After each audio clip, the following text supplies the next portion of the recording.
So, as you have observed, some typical continuous functions include trigonometric, polynomial, exponential, and logarithmic functions. So, all of them follow these criteria. So, f of a exists and the value is finite or finite if you want. Going back to the examples kagina, after ito sila gin-factor out, nakita ta nga, okay, if I substitute 1, the the value of the polynomial becomes 4, di ba? May ara kita yasang value nga exist. And then also, the limit of f of x exists both at the left and at the right limits. So, amo to nga kapag gusto lang kita, kaya exist lang man siya anyways, whether it's in the left or in the right. Also, if the limit of f of x is equal to f of a, amo to nga ginatest by may table kita, kag kita sa substitution, kag pareho lang gid sila. Okay. So, for that one, guys, ang aton nga mga functions kagina, they are continuous, no? But, sometimes limits do not exist, as we will show later. If the limit does not exist, it's because the value of x is beyond the boundary of the graph. Weird. Next, the value of x gives an imaginary or undefined value. Bisan i-factor mo pa siya, hindi mo gid mahukas. It's not removable. It will still be imaginary or undefined. And lastly, for several given values of x, the limits are all different from one another. So, you will meet another discontinuity, which is the jump discontinuity. Kagina, removable subong jump. So, what are, or anong itsura sina nga mga functions, miss? Itsura sina man? Okay, let's try this one first. Anyways, both of these examples are in your module, no? This example first. So, question, what one-sided limit does this expression have? Square root of 1 minus x squared at x equals negative 1 and x equals 1. Okay. A bit of a tip. So, tip guys, usually one-sided limits, miyara kagid sa makita dira nga kumbaga radical expression, may square root ginada ang matabo. If you see that, most likely that's because imaginary. May imaginary kada ang makita, no? Reminder, imaginary numbers are square root of negative numbers. So that guy, imaginary na siya for sure. Okay. So let's try, no? Using either x equals negative 1 and x equals 1 will result in 0. Why? Substituting lang danay, ha? Current ama table. So, 1 minus negative 1 squared is simply 1 minus 1, which is equal to 0. Also, the square root of 1 minus positive 1 squared is equal to square root of 1 minus 1, which is also equal to 0. So, okay, that's cool. Yeah. But, Miss, 0 exists na. Wala man na problema dira. However, you should observe the table as well, the magical, awesome table. And you will see some differences, guys. So, let's try this with 0.9, 0.99, 0.999, 0.999, which are values as x approaches 1 minus, di ba la? They are values that are lower than 1 and not exactly 1. So, i-reason ko ni Danay, ha? Let's give way to the expression. Okay. So, limit of 1 minus x squared as x approaches 1 negative. Okay. So, I already have these. Okay. With that, grab your calculators and you should get some answers wherein this guy becomes 0.436, this guy is 0.141, 0.045, and 0.014. Okay. Which as you can see, kung i-draw ta ang aton diri nga plot ho, samtang gapalapit kita gapalapit sa positive 1, ang aton nga y, ganubo siya nga ganubo. No? So, let's say, let's change color then, right? So, we can say that this is possibly around, this guy here, this guy is around 0.436, and it slowly becomes 0.141, and then 0.045, 0.014, and actually it's just not obvious there. But as I go further, so let's say 0.99, 1, 2, 3, 4, 5, yeah, this is 0.0045, and then as I go further, 0.992, 3, 4, 5, 6, that's 0.0014. So, gagamay ang hakol na value of x, or of y as I approach 1. Now, that will also be the case if I use the limit of 1 minus x squared as x approaches negative 1, pero negative man Japon. Kaya nga, pang square mo man na Japon, pang square mo man na sa, so manubo man Japon. So, ang ato nga graph is just a reflection of each other. However, Miss paano mo mambal nga lang astag imaginary na siya. Kaya nga, guys, ang ato nga x, wala man na i-end sa 1 lang. So, what if I say 1 positive? So, limit of 1 minus x squared as x approaches 1 plus. So, those are values that are, erase that one. Let's see here. Brush. So, those are values that are like 1.0001, 1.001, 1.01, and 1.1. Malain na istelom, ha? Okay. And guys, hindi na tayo mag-solve sa calculators. So, that's limit of 1 minus 1.001 is square mo pagid ni. As you can see, guys, this is a larger number than 1, which will make the difference sa sulod sang ato radical a negative value. Sige na lang gani, pakita ko na lang sa calculator. Okay, where's my calculator? Okay, square root of 1 minus 1.001 squared. Mamath error na siya sa inyong calcio, guys. You will see this. Because that means imaginary na siya. Specifically, 1.001 squared is equal to square root of 1 minus 1.002, which is square root of negative 0.02. You have an imaginary number.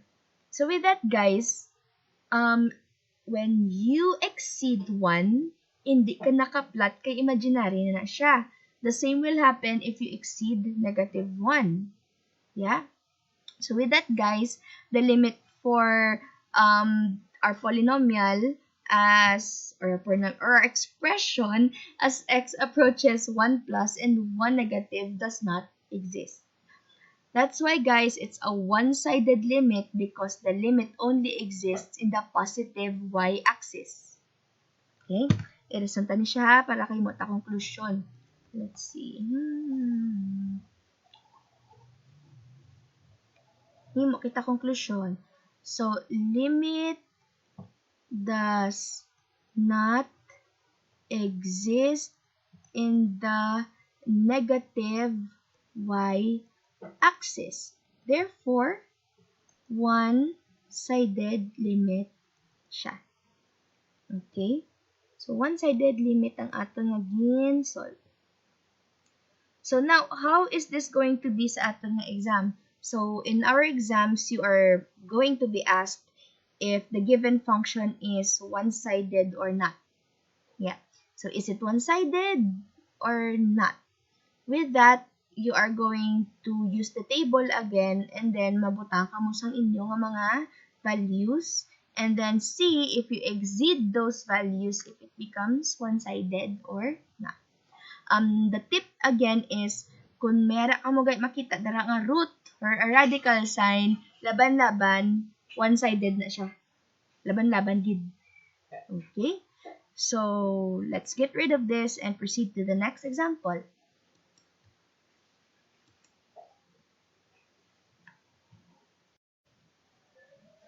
So, another example with a radical. So, most likely, ini siya mangin one-sided limit man siya.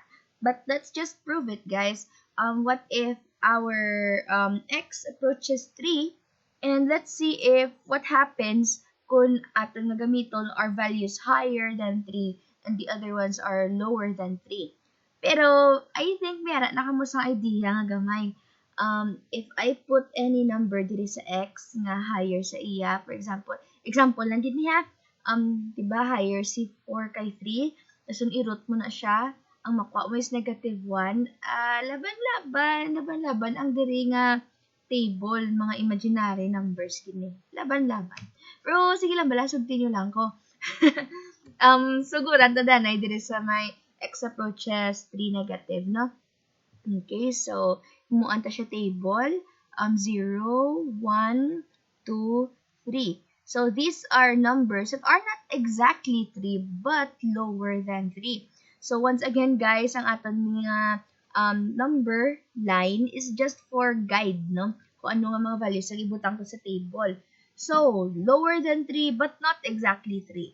Siguro ang mga diri na di nga part ho, mga 2.999 gurong pinakalapit. So, 2.999 sa pagitan, 9. So, diri siguro may dugtagamay. 2.99, no? So, gapalapit kay 2. Siguro 2.99 and then this is 2.9. Okay? Substituting 2.9 sa aton nga equation, that's square root of 3 minus 2.9, I got 0.32.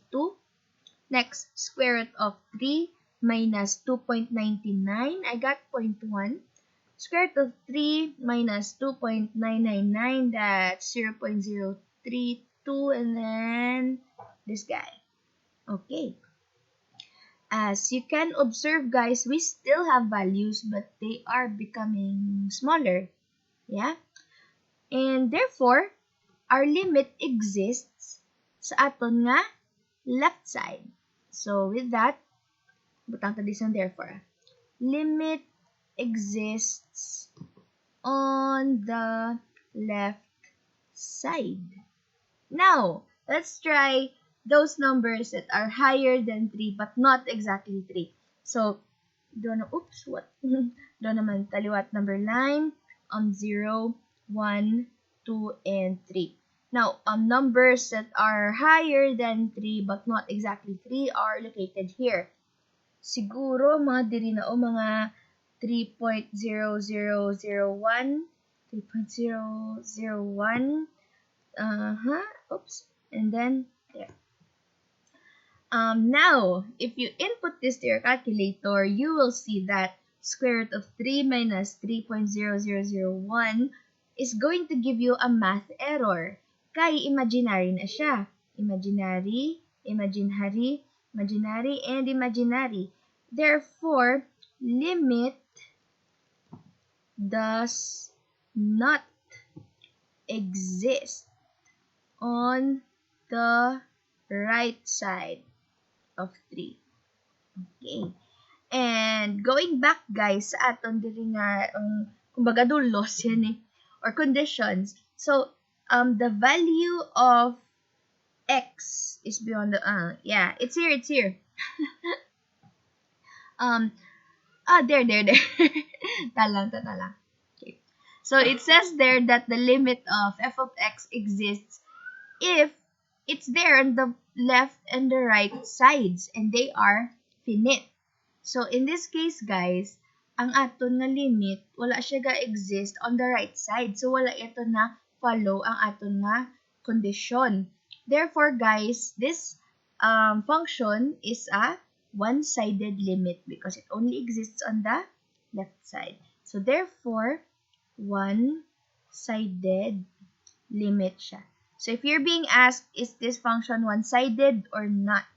look for a radical. Uy, laban-laban one-sided ni, but still, try. So once you have made your tables, using the right limit and the left limit, and you've seen that, oops, medyo do alanganin kita how, then you can finally conclude that your function is a one-sided limit.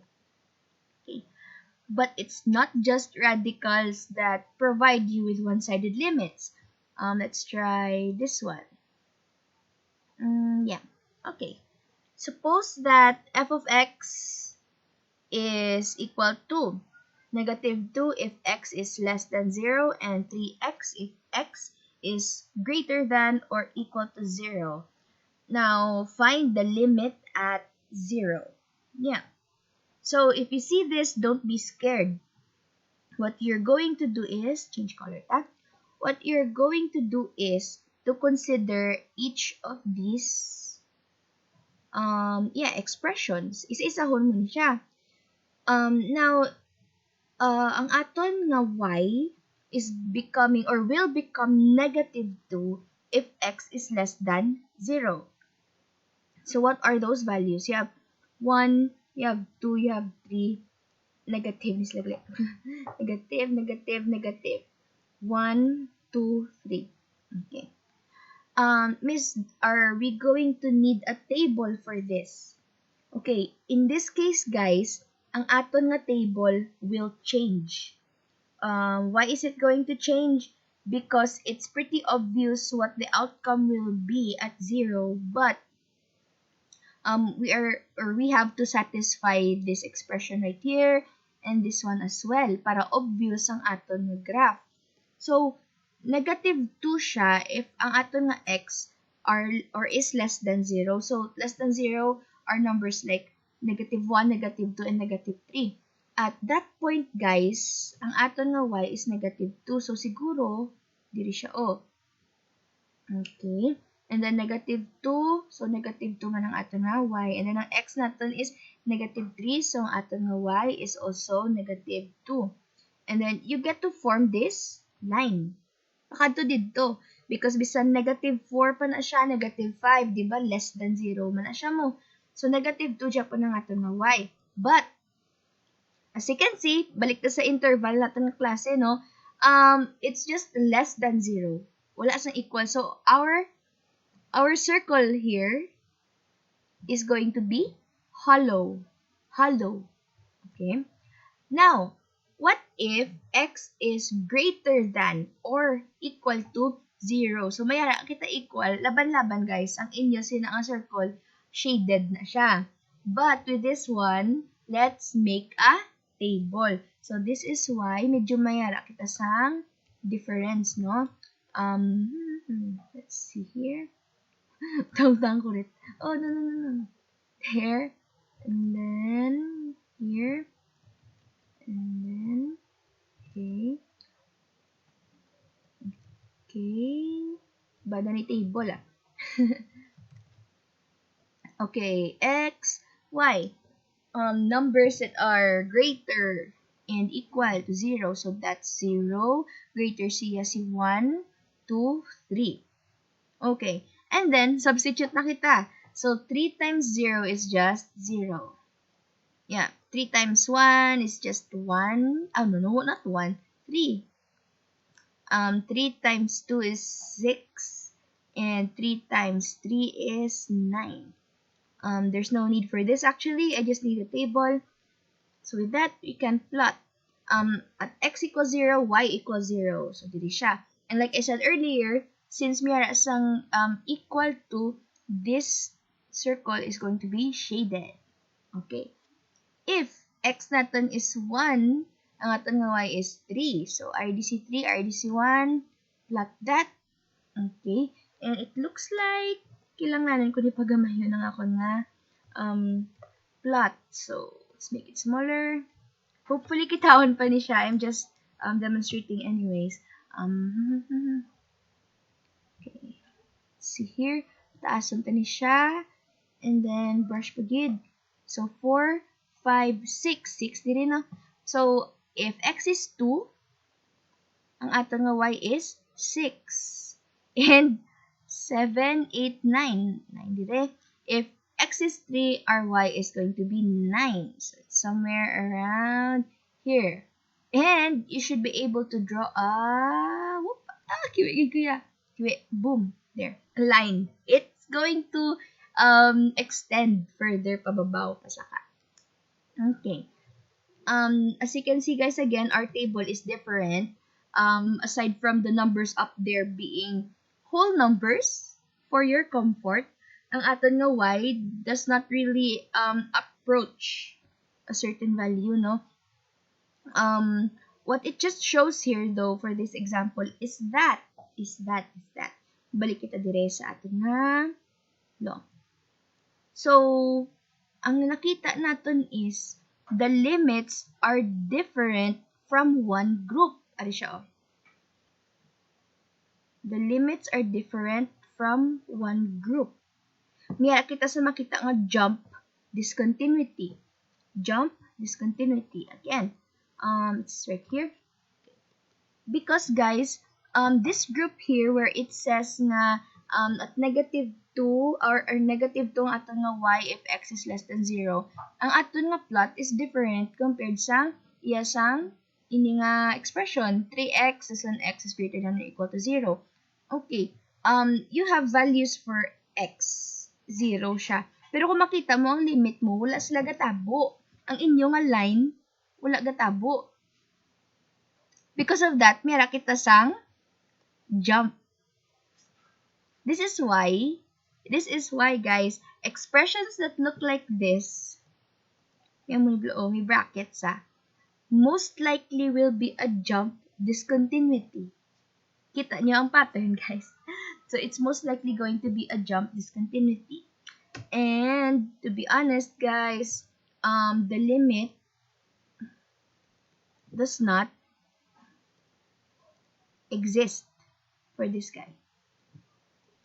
Okay, so wala kita sang limit dire. Kaya nga, wala to na follow ang aton nga ginapangayo nga condition wherein limit, so the limit of f of x equals to f of a, kag isa pagid ni o different pagid siya. So wala kita sang limit for this one. So muna to na bantayan. Okay? So, siguro nakita nyo ng pattern, no? Kung radical siya, laban-laban, one-sided limit na siya. If you see a bracket na type sang function, sundo may mga conditions diyo, isa-isahon nyo na siya, guys. You may form several different lines in one plot and in one expression. And with that, guys, most likely, that's a jump discontinuity. And for that, since you have several different